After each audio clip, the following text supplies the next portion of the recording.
Marley was dead to begin with. There is no doubt whatever about that. Scrooge knew he was dead? Of course he did. Scrooge and he were partners for I don't know how many years. Scrooge never painted out old Marley's name, and there it was, Scrooge and Marley on the warehouse door. Scrooge was a tight-fisted man, hard-shaped as a flint. One evening on Christmas Eve, Scrooge sat busy in his counting house. 1, 2, 3. Scrooge never lit a large fire, and his clerk sat shivering at his table. Brr, it's so cold in here. And then the door opened with the cheerful voice of Scrooge's nephew. A Merry Christmas, Uncle. God bless you. Bah humbug! Christmas a humbug? You don't mean that. I do. What right do you have to be merry? You're poor enough. Come then, what right do you have to be dismal? You're rich enough.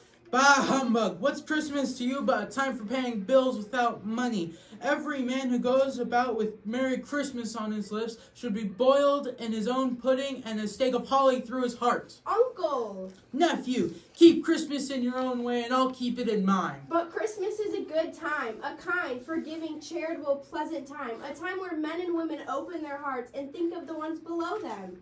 It has never put gold or silver in my pocket, but it has done me good and will do me good, and I say God bless it. Yes, sir. Scrooge sent a glare to Bob Cratchit. Another word from you and you'll be out of a job. Get back to work. You hear me? Yes, Mr. Scrooge. Please, come to dinner with us. No. Good afternoon. I have never done anything to you or asked anything of you. Why can't we be friends? Good afternoon.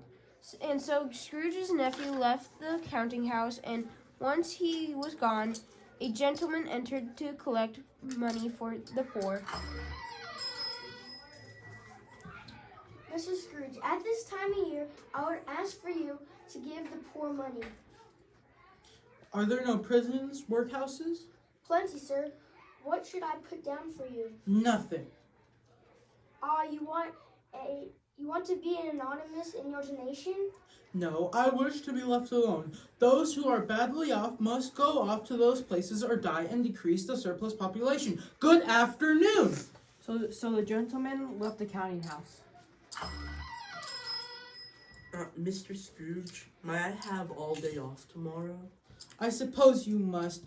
Be here early next morning. Yes, sir. Thank you, sir. So Scrooge left his counting house to begin his walk home.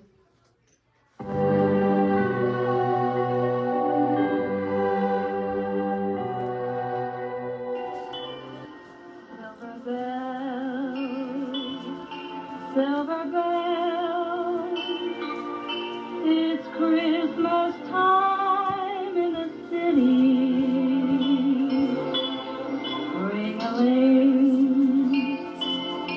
Hear them ring. Soon it will be Christmas Day. City sidewalks, busy sidewalks, dressed in holiday style. In the air there's a feeling of Christmas. Children laughing, people passing, meeting smile after smile, and on every street corner you hear. Once Scrooge reached home, he thought he saw a strange sight on his doorknob. It was nothing. And Scrooge went to his room, locked the door behind him, sat on the chair in front of the fire, and ate his bowl of gruel. Suddenly the door flew open, and Marley's ghost, dragging chains behind him, and entering the room.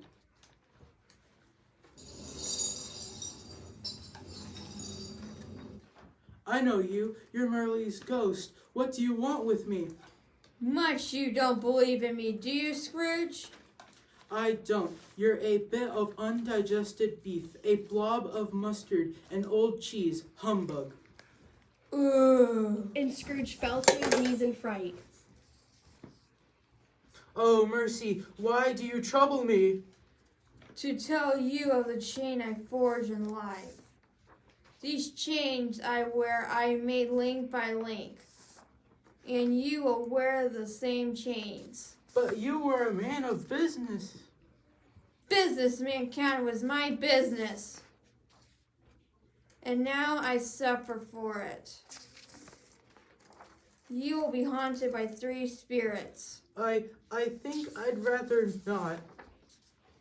You will see the first spirit when the bell tolls 1. And Marley left Scrooge. Scrooge, in a panic, relocked the door and went to bed, trying to forget the spirits.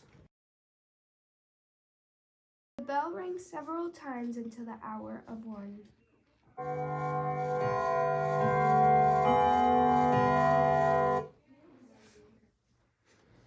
The hour itself and nothing else? But Scrooge was mistaken. Suddenly there was a bright light, and then a figure that looked like a child appeared. The spirit carried a cap.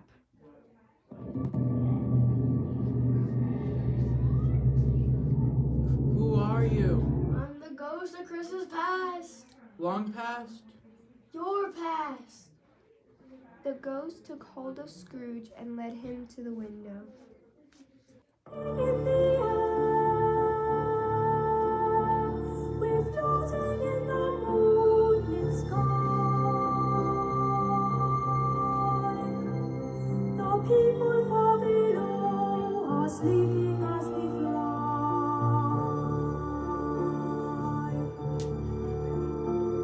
I'm holding very tight. I'm lying in the midnight blue. I'm finding I can fly so high above with you.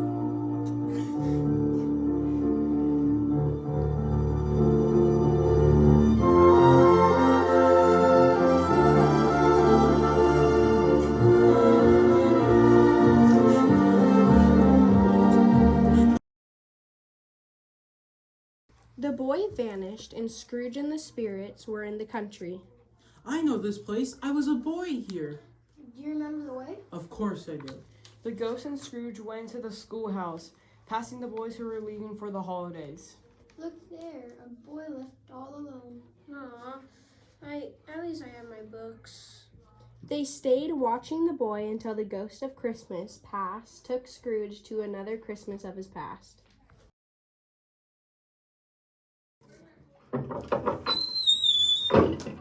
Welcome to Fezziwigs.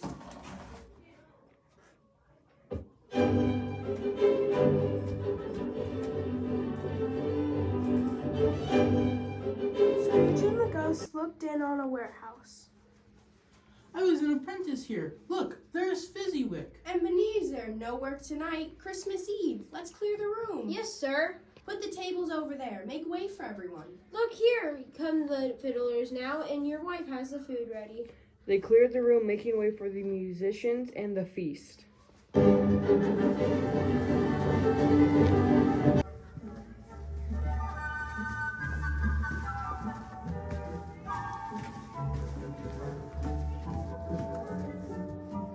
Such fun. I can't remember the last time I enjoyed such music. The ghost and Scrooge left the scene, flying through other past memories, ones that Scrooge had long forgotten. The bell tolled again, and Scrooge awoke, finding himself in his own bed once again.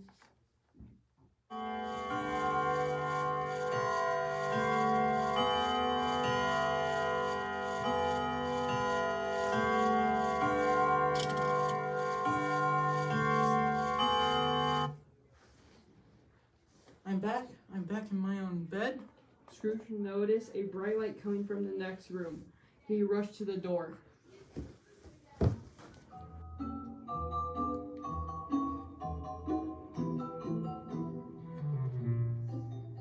Opening it, seeing delicious food from the floor to the ceiling, turkeys, pies, apples, oranges, bowl of punch and cakes filled the room, along with another spirit dressed in a green robe and a holly wreath upon his head.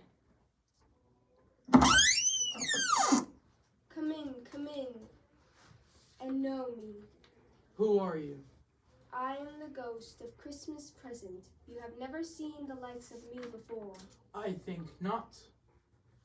Touch my robe, and we shall see who we can find. Scrooge touched the spirit's robe and they flew through the air.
Scrooge noticed the ghost was leading him into the home of Bob Cratchit and his family.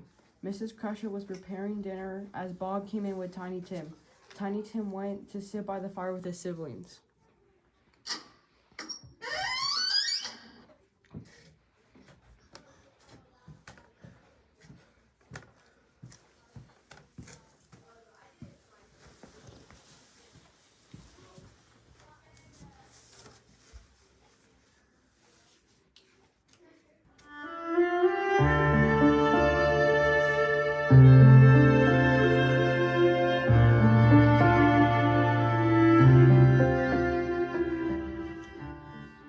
How did little Tim behave in church? As good as gold. He told me he hoped people saw him in church because he was a cripple and it would be good for them to know who made the lame walk and the blind see. What a meager meal they have. The Cratchits had nothing more than a small goose and Christmas pudding to feast upon. And Merry Christmas to us all. Tell me, will little Tim make it? I see an empty chair, a crutch without an owner, and if these shadows remain, he will die. No, will he be spared? Well, if he is to die, he had better do it and decrease the population. Scrooge recognized the words that the ghost spoke. And to Mr. Scrooge, the founder of our feast. The founder of our feast indeed. If he was here, I'd give him a piece of my mind. I'll drink to his health for your sake, but not mine. The ghost and Scrooge watched the feasting until they traveled through the town once more, enjoying the other Christmas of the present until the bell started striking again, and the ghost of Christmas present vanished.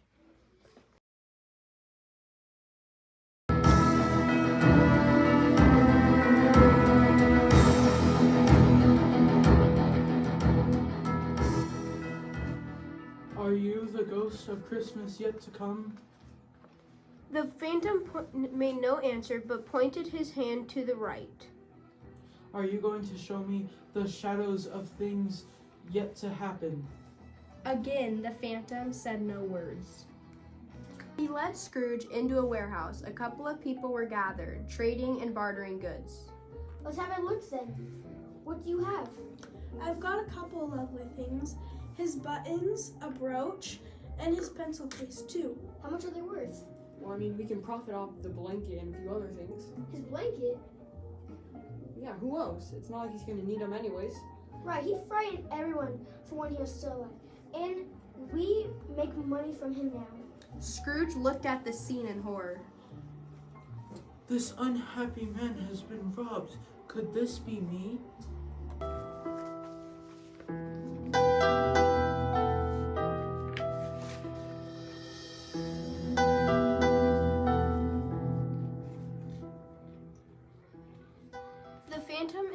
Scrooge suddenly appeared in a graveyard. The phantom pointed at a gravestone. Are these shadows that will be or may be?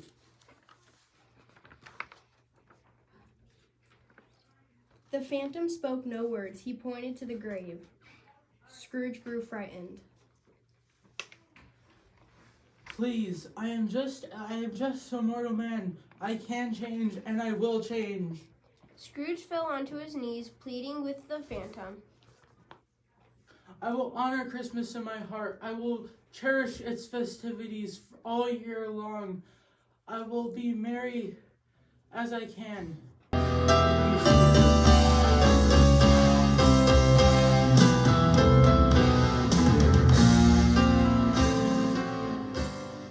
Suddenly, Scrooge collapsed, finding himself clinging to the bedpost of his own bed.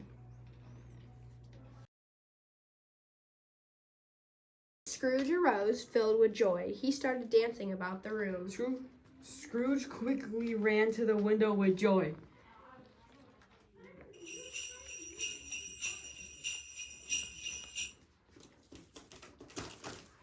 I am as light as a feather. I am as happy as an angel.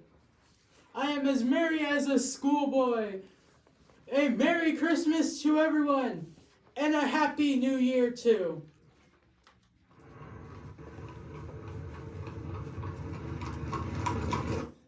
You there, what day is it? Christmas Day, sir. It's Christmas Day. The spirits have done their work in all one night. Amazing. What are you talking about, sir? Nothing. You know the turkey shop that's on the corner? Yes, sir. Oh, go there and buy the big prize turkey immediately and send it to the Cratchit house, but don't tell them who sent it. Yes, sir. Scrooge ran happily through his house and into the streets. He went to his nephew's for dinner and celebrated the whole day. Scrooge went to his warehouse the next day, realizing Bob was coming in late. I'll surprise him. I'll act like my old self and fool him. Bob raced into the warehouse and went right to his stool and desk. What do you mean by coming in this hour? I'm sorry, sir. I lost track of time. You sure did. Step in my office. It's only once a year, sir. I will stand for it. Bob shook before Scrooge, and then Scrooge smiled with joy. I won't stand for your salary being too low. I must raise it immediately and get a fire going in here. It's too cold. Right away.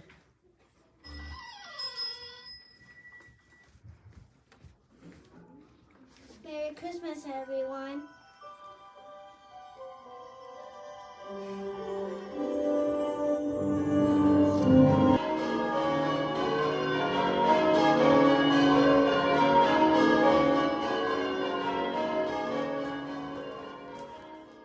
Scrooge kept his word. He did all he said he would and more. And to our Tiny Tim who got well, Scrooge was like a father, a friend, and a master. He really knew how to keep Christmas alive.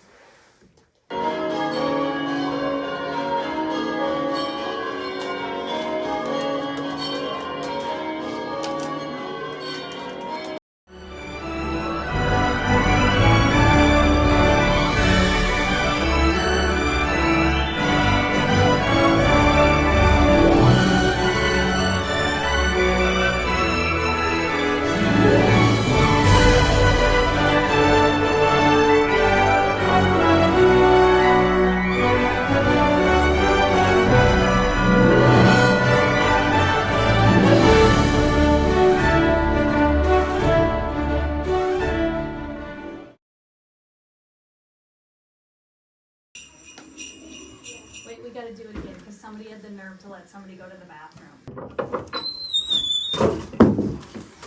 The thing broke off. Welcome to...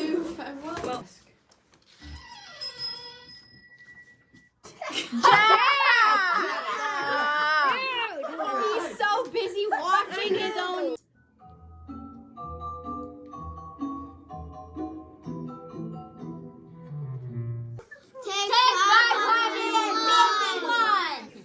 Realizing Bob was coming in late. I'll surprise him. I'll act like my old self and fool him.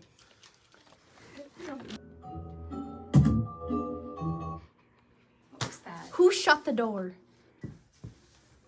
What? By what means are? Wait. Easton. Okay, let's take it again. 57 million. It's only once a year, sir. I won't stand for it.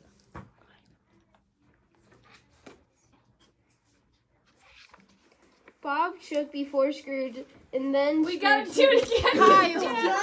Kyle! Tres, dos, uno, action. Scrooge was better than his word and did more. I already forgot my line and I physically can't remember one. Okay, go. Go ahead. Take 750. Along with another spirit dressed in a green robe and a holly. I'm sorry. Let's rewrite the word as I'm here to keep my eye on her, caring, sharing every little thing that we are wearing. When a certain gentleman